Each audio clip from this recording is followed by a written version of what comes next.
Right now on the National Weather Desk, it's been an active week in the tropics. There are 4 disturbances that could see development. We'll show you where they are and where they're headed. Find air conditioning, maybe not be out there during the hottest part of the day. Heat continues. We'll show you where temperatures could reach above 100 degrees and how officials plan to keep people safe. Started in Maine, I'm going all the way to Texas. We're collecting data on coastal roads to assess future flood conditions. We'll give you an up-close look at the new tool that could predict extreme flooding events. Gearing up for another weekend of football, and this time we're adding in the NFL. As the NFL season is underway, we'll have the forecast for this weekend's big games. From our nation's capital, this is the National Weather Desk. Good morning and welcome to the National Weather Desk. I'm meteorologist Matt Ritter. It's been a week of watching the tropics. We're now back down to 4 systems in the Atlantic that we're keeping an eye on this morning. 2 of the systems are in or headed into the Gulf of Mexico, while 1 remains just off the East Coast. The 4th system is far out in the eastern Atlantic. The chances that any of these systems will develop into a named storm is slim, with none of them having more than a 20% chance of development over the next 7 days. But if one of these does happen to become a named storm, the next name on the list is Francine. And the summer of 2024 is on track to be the hottest year in recorded history. Scientists have confirmed this summer season broke global heat records for the 2nd year in a row. According to new data from Copernicus, summer in the Northern Hemisphere between June and August was the hottest since 1940. Copernicus is the Earth observation program of the European Union. Summer ends, of course, with the autumnal equinox, which is on September 22nd this year. And today, 63 million Americans are under heat alerts. Florida will be impacted, as well as most of the Pacific coast, from Washington state all the way down to southern Arizona and New Mexico. Several locations will reach the century mark and see temperatures over 100 degrees. Areas around Portland, Oregon were in a state of emergency because of the recent excessive heat. Shelby Slaughter looks at how residents and officials are dealing with the situation. I think it's good to wear a sun hat. When it comes to protecting yourself from the sun, Malaya Luhati is a pro. Oh, I'm just getting some water. Decked out in a long brim hat with extra water on hand and clothes to protect her skin from getting sunburnt. You can also get skin cancer and sun damage. Multnomah County officials today opening cooling centers and libraries so people have a place to cool down. We want to ensure that we extended hours in Central Library, which will be open till 8 p.m. both today and tomorrow. And if it gets too hot, give your body the time to cool down before signs of heat-related illness really sink in. Find air conditioning, maybe not be out there during the hottest part of the day. Make sure you drink plenty. Dealing with the worst drought in 25 years. And has been especially hard on the state's ranchers and farmers. Local communities have been working together to try to deal with the issue, but it has not been enough. Daniel Burbank talks to the people affected and state leaders on how to find help. 2 weeks ago, we met Roane County rancher Terry Brabham. At the time, he was already concerned about dry grass and hay production. Oh, it should be 12 inches tall or better, and it's, mowed at the end of May, and it's just brown. There's nothing here. Wednesday night, county and state leaders are gathering with agriculture producers to help talk about the resources available. This drought was coming and coming, but I don't think anybody really expected it to be this long and this dry. This once-in-a-generation drought is bringing up memories far older than 25 years ago from 1969. Like everybody else, I'm trying to figure out what kind of subsidies we can get, to pay the expenses. We've had to buy water tanks. Hunt is part of a growing amount of ag producers needing to haul water to their cattle, 500 gallons a day. Clover Roan Fire Chief Adam Smith says he's helping bring water to his neighbors using their fire truck. We've had also several people ask us about hauling drinking water, and we're in a process of trying to see if we could qualify a fire truck capable of hauling drinking water. Boeing's troubled Starliner capsule is about to travel back to Earth. NASA and Boeing are getting ready to undock it from the International Space Station later today, and they'll try to return it to Earth by remote control. Mike Magnoli has more on what will happen upon re-entry. So if things go according to plan, the Starliner capsule will break through Earth's hot upper atmosphere and it won't be on fire as it starts its descent. Its target landing zone is out in the desert in New Mexico. So NASA and Boeing say that they are targeting a touchdown at close to midnight. So that's early into Saturday morning. Starliner deploys airbags to land on solid ground. This isn't a splashdown. But before any of that can happen, Starliner has to leave its parking spot at the space station. That means it's got to use those thrusters to put it in reverse and then maneuver over the top of the station. Those are the thrusters that malfunctioned shortly after launch back in June. Those thrusters, combined with helium leaks, are the reason why NASA decided not to try to return to Earth on schedule, and that's why they're not putting Butch Wilmore and Sonny Williams back in the cockpit. Mind you, those astronauts were supposed to be on the station for 8 days. Their visit has been extended to 8 months. And a SpaceX Dragon crew capsule will be their ride home. Now, I want you to hear what NASA's flight director has to say about Starliner's shove-off. In terms of the types of things we're looking at in the go, no go ahead of the undock, it's not just the Starliner. We got to make sure that the entire ISS and all of its appendages and systems are in a good state and ready to support the backing away of Starliner, ensuring that we have good communication between the ground teams, the ISS, the Starliner, the TDRS, all of those sorts of things that we want to make sure are good to go, and we have guidance in these rules that say which types of things we can live without. So let me help you make sense of that. What he's saying is that the push-off is scheduled for 6:05 p.m. on Friday night, but at any point, could be a minute before that is scheduled to happen, NASA could say, no go. We're going to try this some other time. As fall is rapidly approaching, the leaves are changing, of course. Meteorologist Brett Luna explains why leaves change color and fall from the trees in the autumn season. Some areas are already seeing a little bit of color change in the leaves, even down south. A summer drought can put a lot of stress on the trees, and this can lead to leaves changing color early or just falling off altogether, leading to less vibrant colors for us in the fall. What we need are good summer rains that give us good tree health and help the trees hang on to their leaves for longer. Once we hit fall, for the most vibrant colors, we'd like to see a good stretch of warm, sunny days followed by cool and crisp nights, but not freezing nights. It's also good if there's not an excessive amount of rain or wind. On these days, a lot of sugars are produced in the leaves. In the cool nights and gradual closing of the veins in the leaves, they keep the sugars from escaping. This will give us some of the beautiful red colors. Yellow colors are going to remain pretty consistent each year. It's different from the chemical that gives us the reds. Other non-weather conditions obviously play a major role as well, like the shorter days and longer nights, but that's just going to be a given for us each year. And looking past fall to the upcoming winter, the National Weather Service is making some changes to the cold weather alert system that you'll see this upcoming season. Emily Santom recently posted about it on TikTok. Well, these changes will go into effect after October 1st. So why are we changing things in the first place? Well, one, the National Weather Service does want to emphasize that cold means cold. They also want to ensure that cold conditions are not ignored when spreading messages about larger winter precipitation events. They're also looking to simplify messages by using one product. So let's talk about some of the changes. You may be familiar with these ones. A hard freeze watch and warning, no more of that. We're changing to a freeze watch and warning. This is when minimum temperatures are forecasted to be at or below the freezing level during local growing season. Now, the next two are based off of apparent temperature or wind chill value.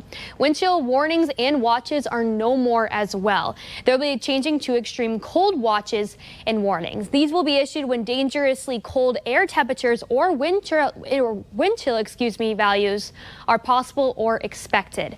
And the last one, also wind chill related, wind chill advisories no more, turning to cold weather advisories. These are when seasonably cold air temperatures or wind chills are occurring or expected. And for all the latest weather headlines, be sure to follow us on social media. We also post content from our team of meteorologists across the country. You can find us on Facebook, YouTube, Instagram, TikTok, and X. Just search the National Weather Desk or scan the QR code on the bottom left corner of your screen. And coming up on the National Weather Desk, we'll look at the new tool being used to help plan for and protect against flooding. And we'll help you better understand so-called heat lightning.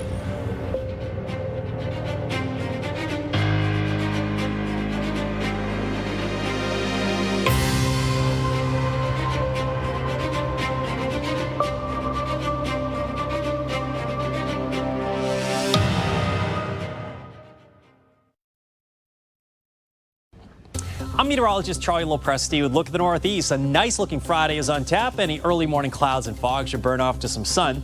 Look for highs today in the 70s for most areas. We have an approaching front first through western New York that will bring some showers during the afternoon and evening hours today.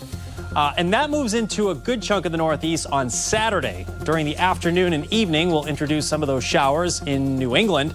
An ocean storm stays to our east, but it will bring some high surf on Saturday. I'm Chief Meteorologist Gerard Jabali. Here's a look at the mid-Atlantic region. Your Friday starts out mostly cloudy, but we should see some sunshine reach the ground, and we'll get temperatures to warm up. Ahead of a front, this front's going to bring us a good chance for rainfall, followed by some cooler temperatures.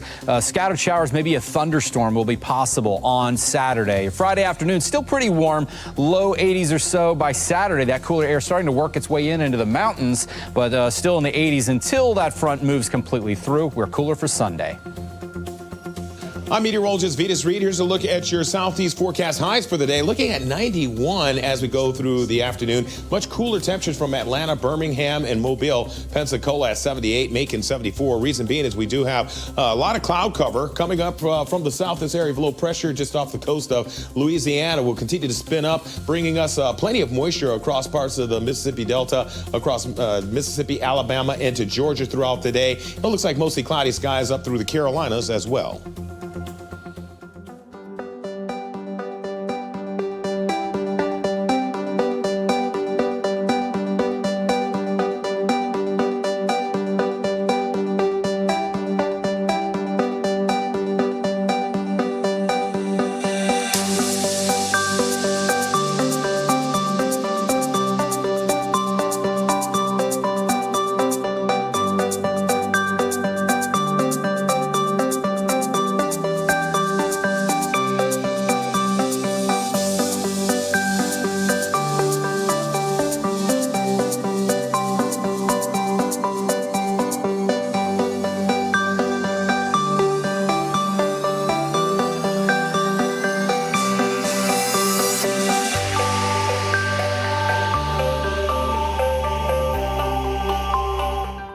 Weather Window, presented by the National Weather Desk. A snapshot of Virga falling from this cloud formation over Salt Lake City.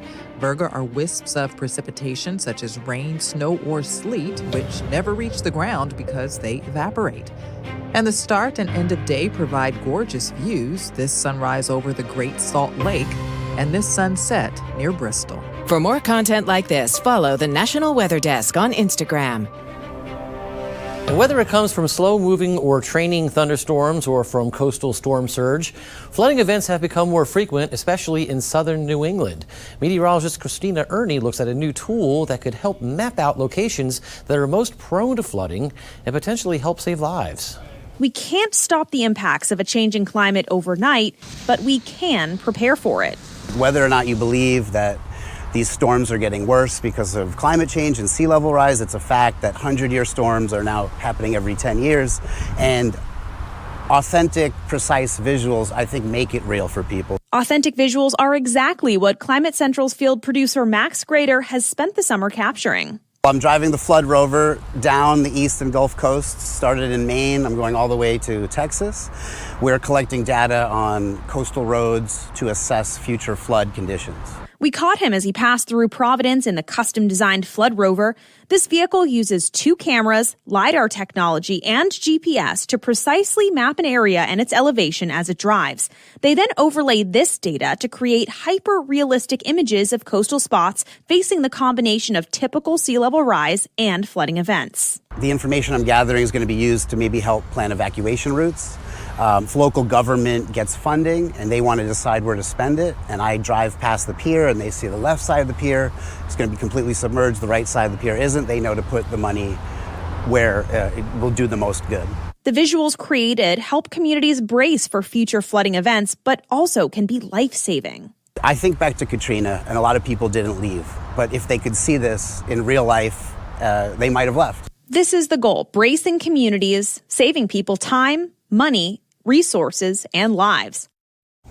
And creeks and streams are beautiful to look at as long as they're not flooding. Meteorologist Jacoby Windler is in Austin, Texas, and shows us how creekside trail construction can pose some serious challenges. Riding bikes has been a thing my entire life. I was riding a bike by the time I was 2. Indigo Pearson loves to bike, bikes to work, and just so happens to work at a bike shop. It's that outside connection and being able to be outdoors. Just feet from the Peddler Bike Shop on Palmer Lane, you'll find the Suburban Ninja Trail. A lot of it was built by just a couple guys coming out with a shovel and a pickaxe. Right now it's a hidden gem, and it won't be hidden for long. I'm pretty sure it's going to be pretty popular when it's done. Parks and Recreation Director Mike DeVito, along with Capital Projects Manager Chris Bricky, say the city has nearly finished a 3-mile-long accessible concrete hike and bike trail. The thing about concrete is it doesn't wash out. A lot of this trail is in a floodplain, so it's important that we're able to make sure that we maintain safety on the trail as well. It connects the neighborhoods on this side of town with the regional trail along Brushy Creek Road, the county regional trail. It's named the Brushy Creek North Fork Trail. We are not going to build in a floodway. We will build in the floodplain. And it's actually designed to flood. The water comes up, it deposits a little bit of floating debris, and then it goes back down into the creek. Field surveys determine drainage patterns, and low water crossings like this one are being built to let the water run under the trail. Dealing with Mother Nature and working with what she throws at you, because you want to keep it natural and you want to keep it nice. You can see the old bike trail and new mixed-use trails side by side. Pearson says the bike shop is maintaining 11 miles of bike trail separate from the new one. It's not just for mountain bikers, and it's not just for people on the paved trail, but it's a shared space, and it's an ever-evolving community that we have to share together. That shared vision was first brewed up in 2015 and sits right behind Red Horn Coffee House and Brewing Company.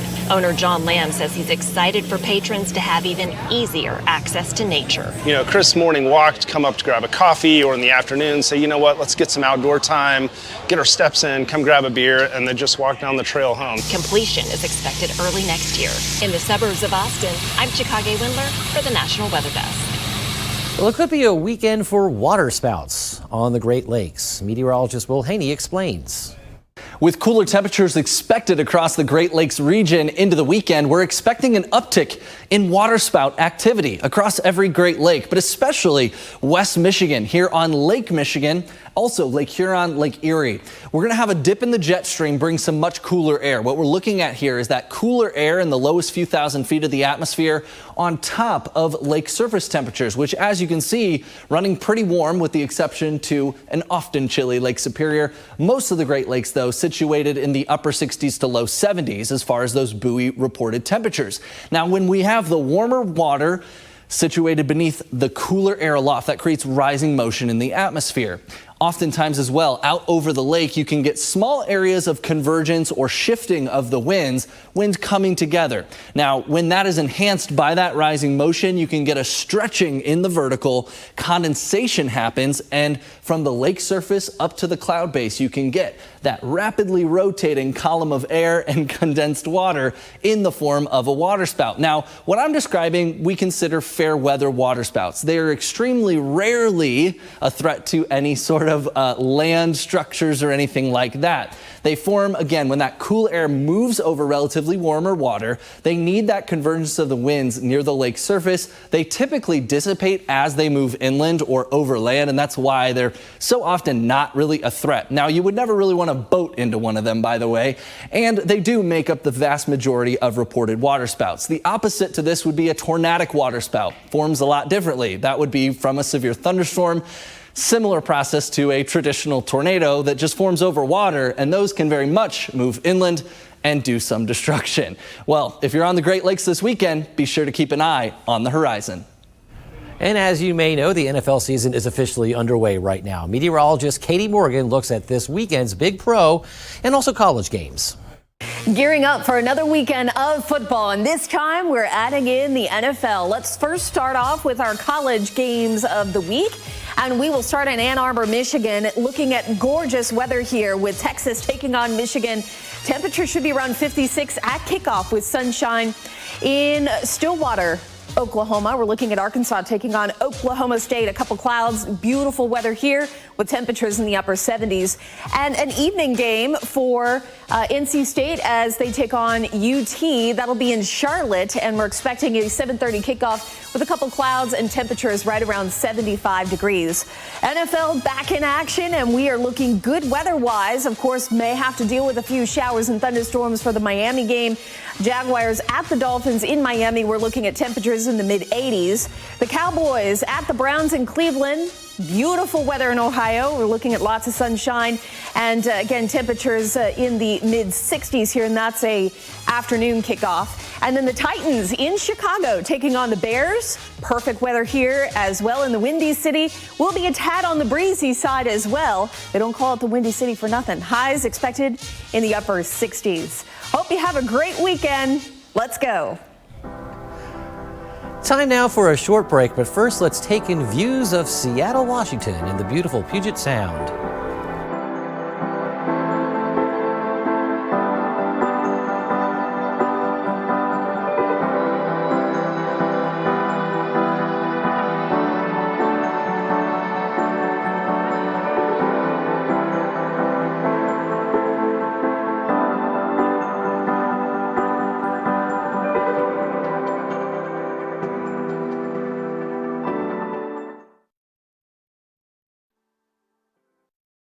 Well, a very good Friday morning, everyone. I'm meteorologist Andrew Buckmichael. We have some cooler weather moving into the plains here. It's all behind this rain that's moving across the Great Lakes and the Ohio Valley today and cooling down a little bit more. Look at all the sunshine we have across the Midwest for Saturday. Really nice day, but things are going to be cool across the Great Lakes. Highs in the 60s. By Sunday, we're starting to warm up out across the plains, and we're going to continue to warm up as we head into next week, and the dry pattern continues to roll on for us.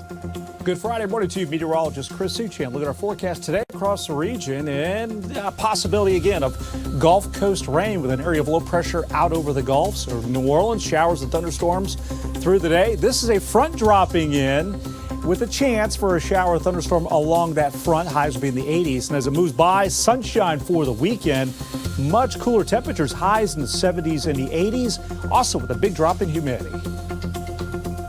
Well, hi there and a happy Friday morning to everybody. I'm meteorologist Shannon O'Donnell. September sunshine and loads of early September heat back along the West Coast. We had a record-breaking day on Thursday around Seattle and Portland. We're going to do so again on Friday with low to upper 90s between the Emerald and the Rose cities. Back into the triple digits for Vegas and Phoenix as well. And as we're so hot, a lot of excessive heat warnings in place out through the west. And that's the scene from here.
The National Weather Desk. Heat lightning. If you see it, you know it's there. But why do some say it isn't real? Meteorologist Matt Gunn explains. Many times during the summer as a meteorologist, you always hear people talking about the term heat lightning. Well, I got news for you. Heat lightning is really a myth. What you're seeing is lightning from a storm that is off in the distance many, many miles away. Thunder, in fact, can only be heard if you are at least 10 miles away or around a certain thunderstorm. The reason why you may see the flash of lightning from a distant storm is due to hills, trees, and just the overall curvature of the earth. And oftentimes the flash of lightning you see is from higher level clouds, not the ones that are right there in the community that is experiencing the thunderstorm. I'm meteorologist Matt Gunn reporting. And we'd love to share your weather content on the air. You can find us on all your favorite social media platforms. Just search the National Weather Desk. We'll be right back.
Thank you so much for joining us this Friday morning. I'm meteorologist Matt Ritter.